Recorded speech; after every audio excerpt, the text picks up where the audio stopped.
Dalam penjelasan zikir di atas tadi, perlu diketahui bahwa zikir itu ada syarat-syaratnya, yaitu harus adanya guru. Gurunya adalah harus seorang manusia yang sudah dapat izin atau mandat dari gurunya. Kenapa harus ada guru? Yaitu sesuai firman Allah Subhanahu wa taala, Bismillahirrahmanirrahim, fastalu ahlal dzikri in kuntum la ta'lamun. Maka bertanya kepada orang yang mempunyai pengetahuan jika kamu tidak mengetahui. Quran surah An-Nahl surah 16 ayat 43. Pengertian dari tanyakan kepada ahli dzikir itu maksudnya agar manusia mengetahui mengenai perihal dzikir, jangan sampai terjadi mencaci karena tidak mengerti, mengejek karena tidak tahu, dan akhirnya menjadi pertengkaran antara sesama umat Islam. Alhamdulillahi Rabbil Alamin. Allahumma salli ala nuril anwar wasiril asrar wa tiryakil aghyar wa miftahi babil yasar Sayyidina wa maulana Muhammadin al-Mukhtar wa alihi al-athhar wa ashabil akhyar adada ni'amillahi wa ibdali. Subhanaka la ilma lana illa ma 'allamtana innaka antal alimul hakim. Allahumma dzakirna ma nasina وعلمنا ما جهلنا ولا حول ولا قوة إلا بالله العلي العظيم. قال مصنف رحمه الله تعالى ونفعنا بعلومه في الدارين آمين. Jemaah salat subuh rahimakumullah. Assalamualaikum warahmatullahi wabarakatuh. Alhamdulillah, senantiasa kita mengaturkan pujian dan syukur kita kepada Allah Azza wa Jal atas limpahan rahmah hidayahnya. Subuh ini kita dapat melanjutkan kajian kita, panduan kitab Bidayatus Salikin. Masuk pembahasan yang keempat, yakni syarat-syarat zikir. Ya. Dalam penjelasan zikir di atas tadi, yang kemarin sudah kita bahas mengenai zikir, fadilah kalimat la ilaha illallahnya dengan talqin dan sebagainya. Nah, bahwasanya perlu diketahui zikir itu ada syarat-syaratnya. Ya. Dalam tariqah, dalam tariqah itu yang jelas amalannya yang paling dominan zikir. Setiap zikir belum tentu namanya tariqah. Ya, setiap tariqah sudah pasti ada zikir di dalamnya. Nah, apa ciri khas tariqah ini? Nah, tariqah itu dia berzikir, namun zikirnya itu harus ada syekh, harus ada guru. Nah, guru itulah disebut mursyid. Siapa mursyid? Orang sebagai penunjuk jalan. Bukan jalan ini di luar nih, bukan. Ini sih tahu mesti jamaah. Dari rumah menuju ke masjid paham, ke Jakarta paham, sampai ke luar negeri pun paham, ya kan? Nah, ini jalan rohani, jalan menuju kepada Allah. Nah, jadi jenjang tariqah itu apa? Perjalanan rohanimu menuju kepada Allah. Yang ini rumit, banyak liku-likunya, karena kita ni awam. Jalan ini sangat sulit, makanya cari orang yang ahli. Karena dalam perjalanan pasti ada permasalahan yang muncul. Nanti ketemu ini, ketemu itu, banyak masalah ini, masalah itu muncul. Inilah fungsinya mursyid. Mursyid itulah yang mengontrol hati kita ini agar amaliyah kita terjaga. Ya. Jadi itulah perbedaannya. Setiap tariqah pasti ada zikir, tapi setiap zikir belum tentu bertariqah. Karena tariqah itu ciri khasnya yang sangat menyolok, ada mursyid, ada syekh. Ya. Guru ini adalah harus orang yang sudah mendapat mandat izin dari guru sebelumnya. Kalau belum dapat mandat dari guru sebelumnya, itu namanya su'ul adab. Itu orang tak beradab namanya. Yang inilah kita khawatirkan. Tariqah-tariqah yang mana dia mengaku sebagai guru, padahal belum layak jadi guru. Itu yang diistilahkan guru kami namanya pementahan. Belum masak, mana nyaman dimakan, masih mentah, ini kan? Nah, pisang dimakan waktu masih mentah, manis ke pahit? Pahit, banyak getahnya gitu. Nah, guru itu harus orang yang macam mana? Mursyid dalam tarekat itu orangnya telah usul ilallah, telah sampai kepada Allah. Itu bahasa sampai itu. Apa sampai? Ma'rifatullah. Guru itu telah mengenal Allah. Kalau sudah mengenal Allah, baru boleh membawa murid berjalan menuju kepada Allah. Nah, gitu. Saya ni terus terang mengajarkan ilmu saja. Rohani saya belum siap bawa jamaah. Ya, rohani saya belum siap bawa jamaah untuk menuju kepada Allah Subhanahu wa taala.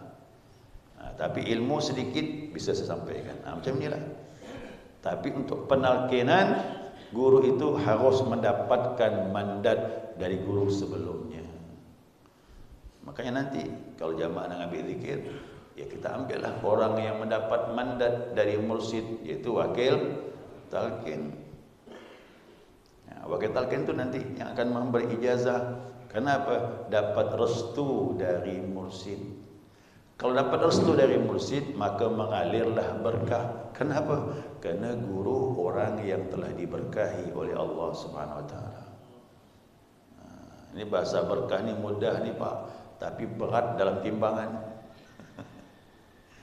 Ya, jika berkah tu khairun min ilah. Dekat dengan guru saja sudah dapat kebaikan, apalagi mengamalkannya. Itu kelebihannya begitu. Jadi tolong jamaah sekalian, jangan mudah terkecoh dengan orang yang mengaku guru. Lihat dulu, dia sudah dapat mandat belum dari guru sebelumnya. Kalau belum, jangan. Berarti dia sebagai pengamal. Seperti saya ini, pengamal saya. Jadi jamaah, ada orang berani memberikan ijazah, tapi bermasalah. Karena dia terima dari seorang guru yang gurunya belum dapat mandat daripada mursyid. Yang dianggap guru itu hanya sebagai wakil talqin saja. Wakil talqin tidak bisa mengangkat wakil talqin. Yang mengangkat wakil talqin adalah mursyid. Jadi jangan heran dalam zikirnya banyak masalah. Ya, banyak masalah zikirnya itu. Timbullah gerak-gerakan yang histeris. Itu dah aneh-aneh itu dah. Saya dapat informasi dulu. Saya lihat nih, takiin. Saya telusuri silsilahnya ke Abah Hanum. Aduh, dari mana dia dapat nih? Oh, yang dianggap guru itu sebagai pengamal, bukan mursyid. Timbullah hal-hal yang kejanggal. Kejanggalan Pak. Ini waktu zikir, histeris sudah, peci terbang. Iya. Yang tadi menghadap kiblat, ada yang menyamping, ada membelakangi kiblat. Ini saya katakan hati-hati. Kalau sudah bertarekat tidak ikut aturan, syaitan masuk. Ya syaitan masuk. Sudah syaitan masuk, udahlah. Terjadilah apa yang terjadi. Jadi tolong pahami, ciri khas tariqah itu dia harus ada mursyid. Dulu sahabat, dia jadi kenal Allah apa sebab? Yang membawanya Nabi Muhammad sallallahu alaihi wasallam. Tak kita ragu rohani Nabi itu bersih, bisa membimbing roh-roh sahabat itu dekat dengan Allah. Kita juga begitu, ambil guru-guru yang rohaninya telah sampai kepada Allah. Itu namanya usul. Ya, usul. Jadi kalau ada ketemu seorang guru tidak mengamalkan syariat dan sebagainya, udah tinggalkanlah. Saya beri gambaran begitu saja, tinggalkan. Jangan dekati. Khawatir nanti kita salah jalan. Ya, salah jalan. Jadi guru itu orang yang telah usul sampai kepada Allah, telah benar syariatnya dan benar ilmunya. Ilmunya benar macam mana? Patokannya bersandar kepada Al-Quran dan hadis Nabi Muhammad sallallahu alaihi wasallam. Jadi harus begitu usul. Nah, kemudian kenapa harus ada mursyid? Yaitu sesuai dengan firman Allah Subhanahu wa taala. Firman Allah. Allah menyatakan fas'alu ahla dzikri in kuntum la ta'lamun. Tanyakan kepada ahli zikir jika kalian tidak mengetahui. Ini ulama berpendapat makna ahli zikri orang yang ahli dalam bidangnya. Tapi kenapa Allah sebut ahli zikri, ahli zikir? Karena ulama yang berzikir boleh tanya. Tapi kalau ulama yang tak berzikir kepada Allah, berbahaya. Dia bisa ngomong menurut hawa nafsu dia. Tapi kalau ulama sudah tembus zikirnya, sambung kepada Allah, dia ngomong atas petunjuk Allah Subhanahu wa taala. Tidak ada masalah yang tak selesai kalau kita bertanya kepada ulama yang hari-hari kerjanya ahli zikir.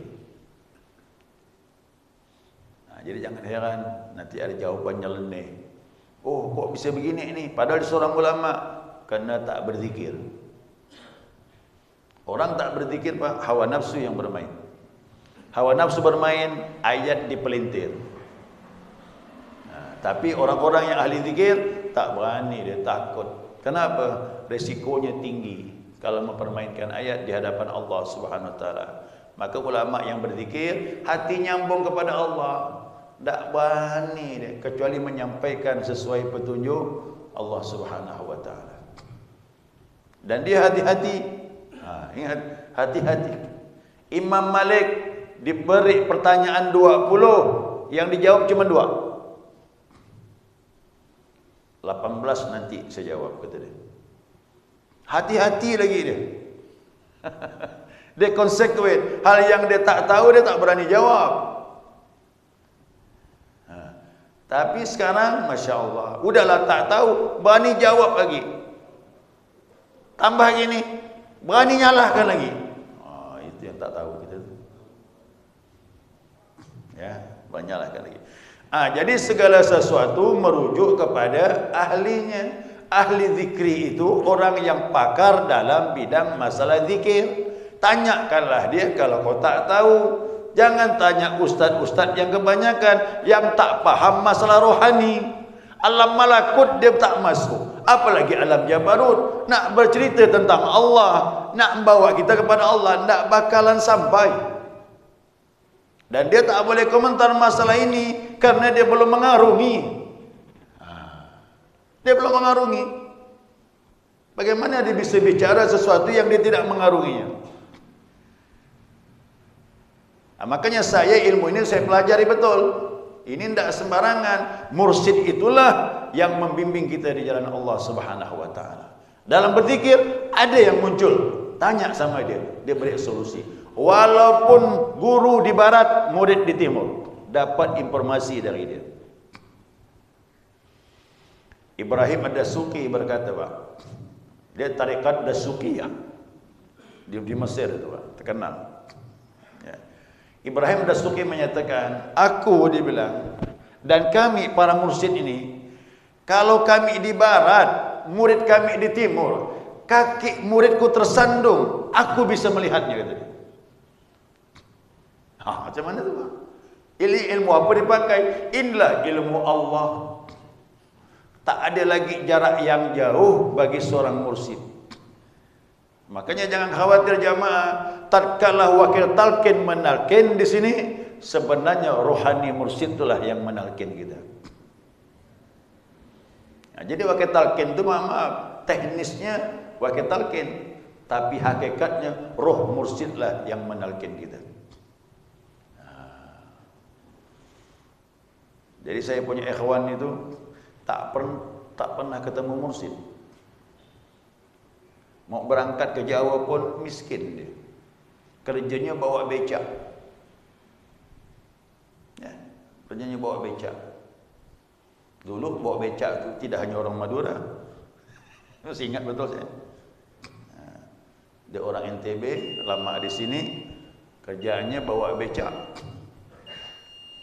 Ditalkin sama siapa? Hanya menalkinnya. Wakil talkin Ustaz Abdul Ghani Mahmud Al-Yamani yang buat jadwal salat sepanjang masa.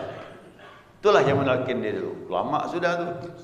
Ustaz Nur belum diangkat jadi wakil talkin. Ustaz Abdul Ghani masih hidup. Nak zikir. Belum pernah ketemu mursyid. Tapi kerana dia tekun berzikir kepada Allah SWT, lambat laun mata hatinya pun dibuka. Setiap ada masalah dia bilang, mursyid muncul dalam pandanganku, kata dia. Mursyid yang bimbing. Setiap ada masalah, mursyid datang, kata dia. Mata hatiku memandang, kata dia.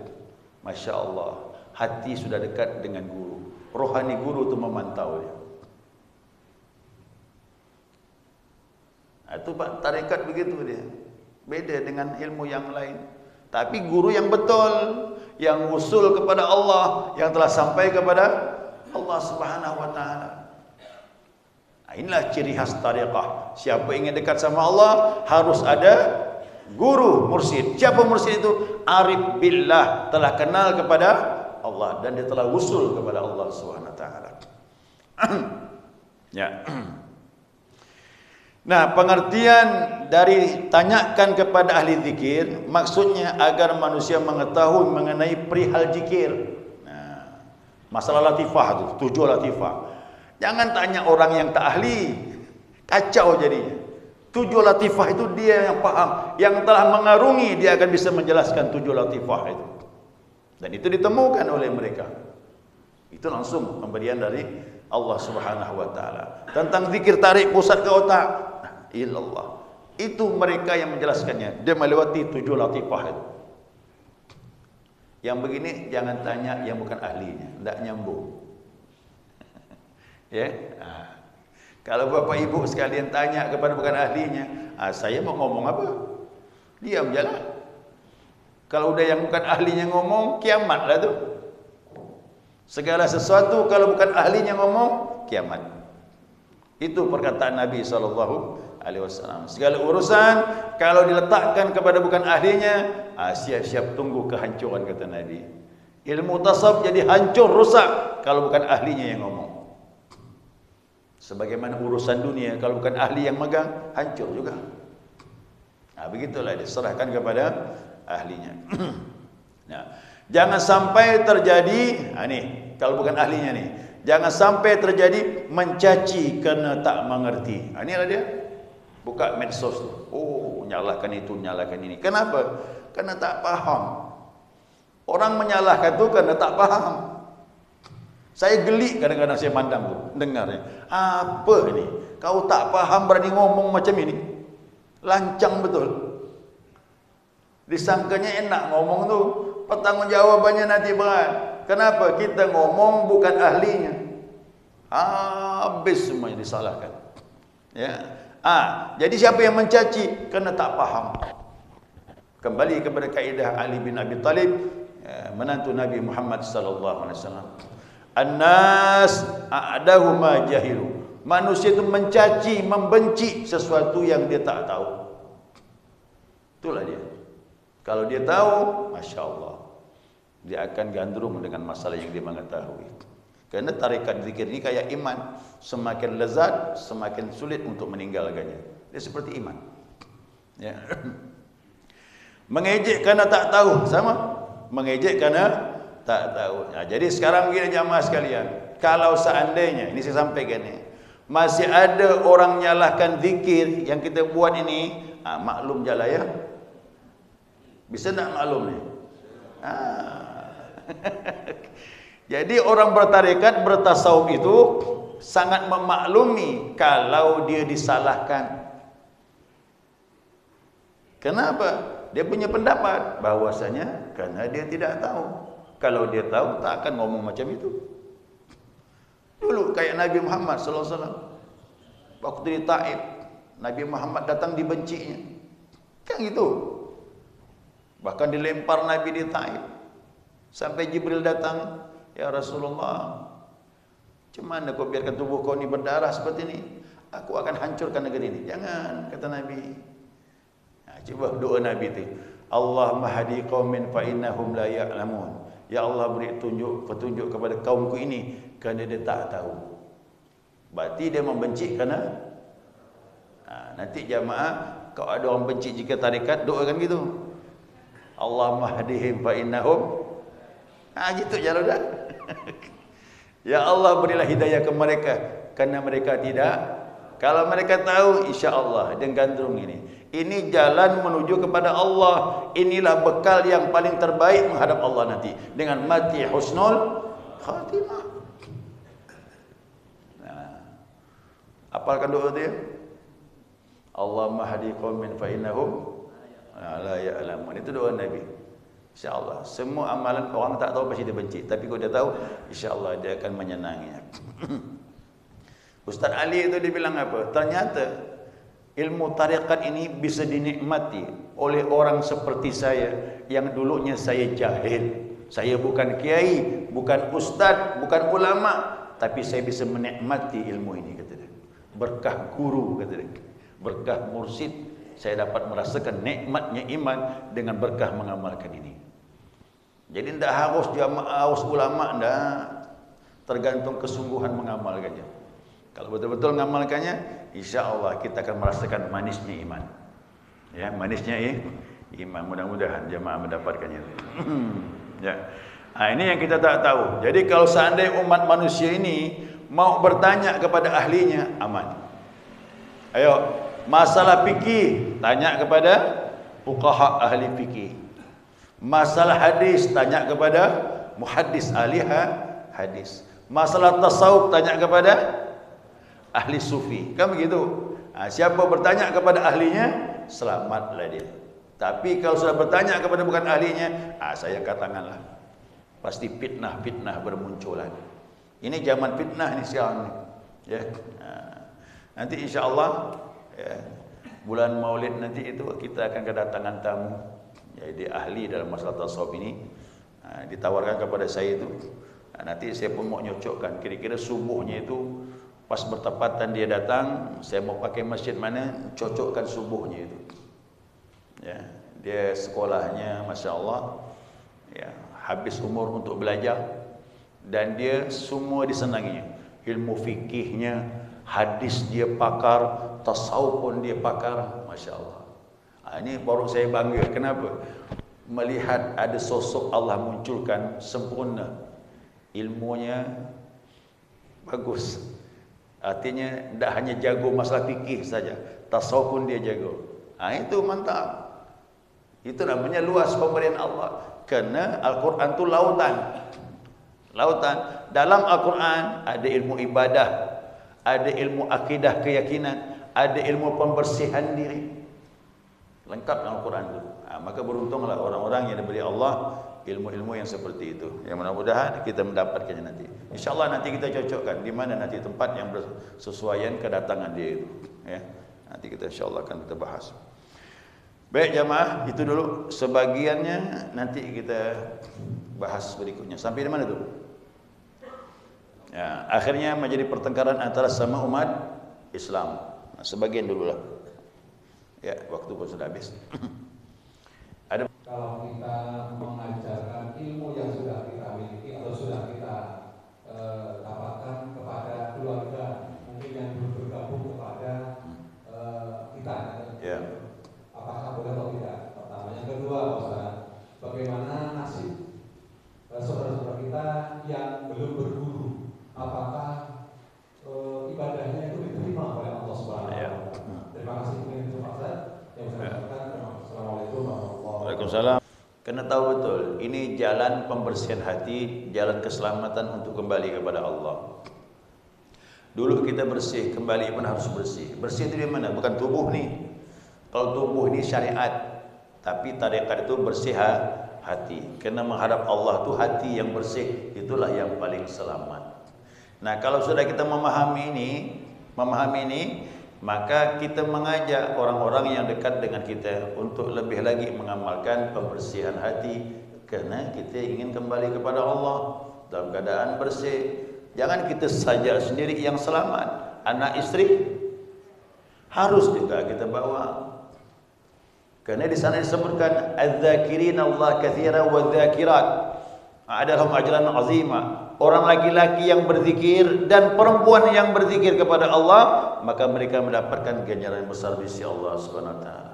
Spesifik Allah sebut az-zakirin Allah katsiran wa dzakirat. Orang-orang laki-laki yang banyak berzikir dan perempuan. Jadi berarti jangan suaminya, istri pun dibawa juga berzikir. Karena dalam tariqah ini kita nanti di sana, di akhirat itu kita pun juga akan kumpul berombongan. Karena syafaat guru itu akan berkaitan satu dengan yang lain. Kita ini digiring dengan rombongan, guru ke guru, sampai kepada Nabi Muhammad SAW. Kau dapat janganlah pisah. Kumpul di dunia, kau dapat kumpul juga di sana.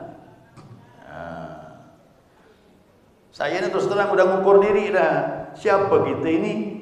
Nak petantang petenteng di hari kiamat? Mengukur diri lah. Di akhirat itu yang terbesar kedudukannya para nabi. Yang kedua tu para wali Allah. Mereka inilah orang-orang yang dominan nanti di akhirat itu. Bahkan kata Nabi bilang, para nabi iri dengan orang tersebut. Duduk di atas mimbar pakai mahkota. Bukan para nabi, bukan para syuhada. Nabi bertanya, siapa mereka itu ya Rasulullah? Kata Nabi bilang, dia orang berkasih karena Allah. Kalau dia berkumpul, berzikir kepada Allah Subhanahu wa ta'ala. Jadi iri nanti orang memandang di akhirat itu. Nah, kita akan berkumpul dengan mereka ini, guru-guru kita ini. Nah, jadi kalau kita tahu mengambil amalan ini, ya bawa istri, anak itu berzikir. Ada teman, bawa, kita rangkul dia. Ingat jamaah sekalian, kalau kita berkumpul, walaupun kita kumpul sama kelompok agama, sama-sama Islam, tapi kumpulan itu merasa paling benar, suka nyalakan orang, hati-hati. Akhirat belum tentu selamat kita. Kita kepengen kelompok ini membersihkan hati, menjadi qalbun salim, hati yang selamat. Bahkan Imam Ghazali menyatakan, siapa yang tak mengamalkan ilmu tasawuf ini dan tak membersihkan hatinya, aku khawatir, kata Imam Ghazali, dia akan mati su'ul khatimah. Karena Allah tak suka dengan hati yang banyak penyakit. Yang suka nyala-nyalakan tu hatinya penyakit, Pak. Bahkan Imam Ghazali menyatakan, belum tentu dia mendapatkan syafaat Nabi Muhammad SAW. Ada orang nak kepengen jumpa Nabi, ni mohon maaf ni, ngamalkan salawat. Allah tu maha suci, Nabi tu suci. Kita nak dekat Nabi, sucikan tak kita ni? Sucikan apa? Hati tu penyakit tu keluarkan tu, bahawa bisa lihat Nabi dalam mimpi. Jadi ada jamaah mengamalkan salawat untuk mimpi Nabi. Diamalkannya sampai 500 satu hari. Kadang-kadang bingung. Saya amalkan Pak Ustaz, kata dia. Alhamdulillah. Guru pun izinkan saya amalkan juga. 500 satu hari saya amalkan bersalawat kepada Nabi SAW. Pas sekian bulan saya mengamalkannya, saya mimpi Nabi Pak Ustaz. Nabi pakai celana pendek. Ya. Mukanya hitam. Ya. Saya katakan sama. Apakah betul tu Pak Ustaz? Kalau saya katakan di dalam kitab tu betul Pak. Cuman Allah belum bisa nampakkan wujud Nabi yang sebenarnya. Kenapa? Cermin diri. Nabi itu kan kaca. Nabi kaca. Kita bercermin dengan kaca. Yang nampak yang jelek. Yang jelek itu kaca ke yang berkaca?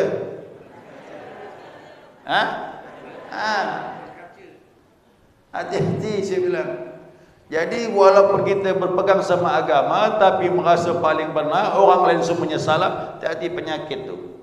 Nak jumpa Nabi jangan harap. Cuma semua ini umat Nabi Muhammad sallallahu alaihi wasallam. Selama dia salat 5 waktu, akidahnya sama meyakini Allah, dia saudara kita. Dan dia saudara kita. Yang salah-salah sedikit kita maklumi, kita bimbing di jalan Allah Subhanahu wa taala. Sama dengan Abu Yazid, begitu juga Abu Yazid.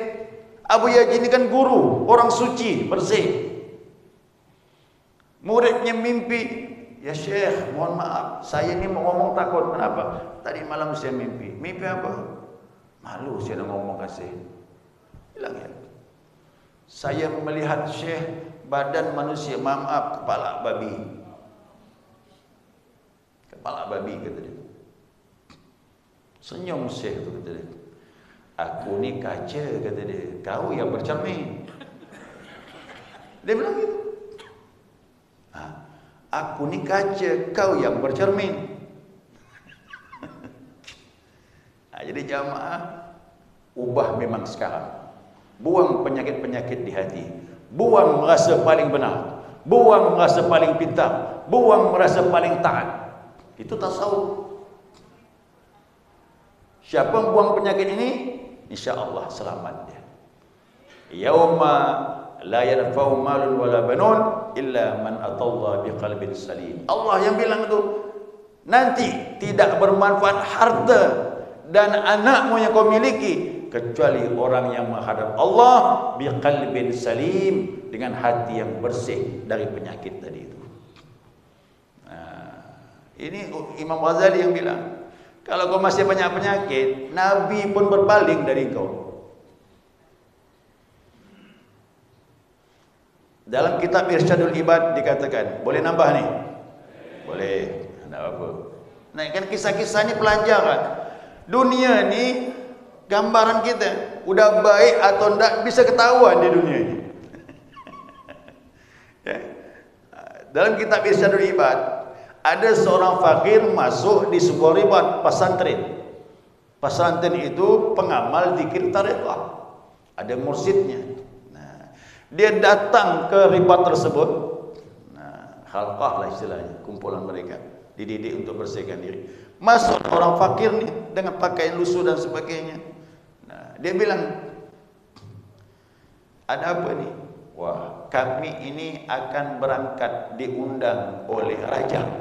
Raja mengundang waktu itu untuk pergi ke istana. Karena jamaah itu mau diundang, baca doa, makan-makan. Macam kita lah, jamaah Al-Jawahir, jamaah Darul Muttaqin diundang Pak Wali Kota, ada selamatan, baca hajat. Pergilah kita kan. Begitulah dia diundang. Orang fakir ini pas berada di situ, dia diajak sekali sama jamaah yang ada di situ. Dia bilang, aku tak mau pergi ke rumah raja. Aku kalau pun ada hajat kepingin asidah, kata dia. Asidah tu makanan yang manis, makan orang Arab. Aku mau asidah, kata ada tak, kata dia. Kena aku lapar, kata dia. Makanya kita pergi ke raja, ke istana. Tak, aku tak mau, aku yang mau di sini je, kata dia. Taklah. Jadi jamaah tu marahlah sama dia. Ini orang tak ngerti adab, diundang raja, pergilah. Kan gitu kan. Ya, mungkin dia ni baru belajar, kata dia. Begitu kan itu. Dah ditinggalkanlah orang fakir ni, dia duduk berzikir. Duduk berzikir begini ya. Berangkat rombongan ke istana, udah selesai baca doa, udah makan, kembali ke pondok. Itu orang tak bergerak, begini terus. Tamu tu. Jadi datanglah rombongan. Yang teman yang menegur tadi melihat, oh belum beranjak dari tempatnya ni. Dahlah. Habis makan, perut kenyang. Berarti tidur. Tidurlah dia. Tidur. Begitu tidur, kontan malam tu mimpi didatangi Nabi Muhammad sallallahu alaihi wasallam. Nabi lewat di depan dia. Dia negur Nabi, "Assalamualaikum ya Rasulullah." Noleh pun tak Nabi. Tak dijawab. Dikejarnya Nabi dengan rombongan. "Assalamualaikum ya Rasulullah." Tak dihiraukan Nabi. Akhirnya lebih laju dia berjalan lagi, langsung dipotongnya Nabi itu, jalan Nabi itu. Duduk dia tersipu, "Ya Rasulullah, kenapa kau tak jawab salam aku?" Kata Nabi, "Ada orang fakir dari umatku datang ke pondokmu minta asidah, kenapa tak kau kasih?" Kata Nabi SAW. Gitu, ditegur Nabi langsung. Jamaah sekalian, sekarang pun Nabi tahu perihal kita ni. Jangan bilang Nabi tak tahu perihal kita ini. Tapi kerana dia orang berjalan menuju kepada Allah, langsung ditegur Nabi. Biar dia berubah jadi orang baik. Langsung tersentak dari tidurnya.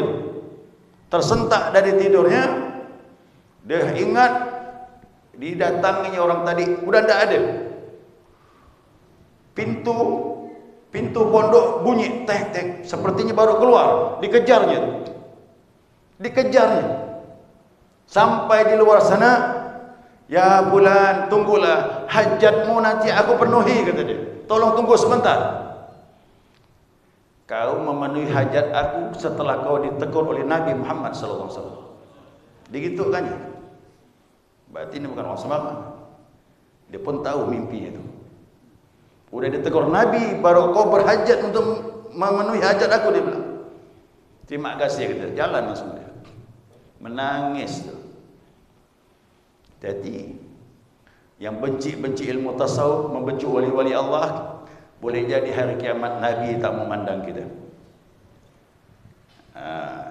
Itu kata Imam Ghazali rahimahullahu ta'ala. Itu disebut dalam kitab. Jadi posisikan hati kita sekarang memang ini. Kalau mau dekat dengan Nabi, mau dekat dengan Allah subhanahu wa ta'ala, cintailah orang yang mencintai Allah. InsyaAllah ini jalan kita mencintai Allah subhanahu wa ta'ala. Saya kira cukup ya. Subhanakallahumma wa bihamdika asyhadu an la ilaha illa anta astaghfiruka wa atubu ilaik. Ya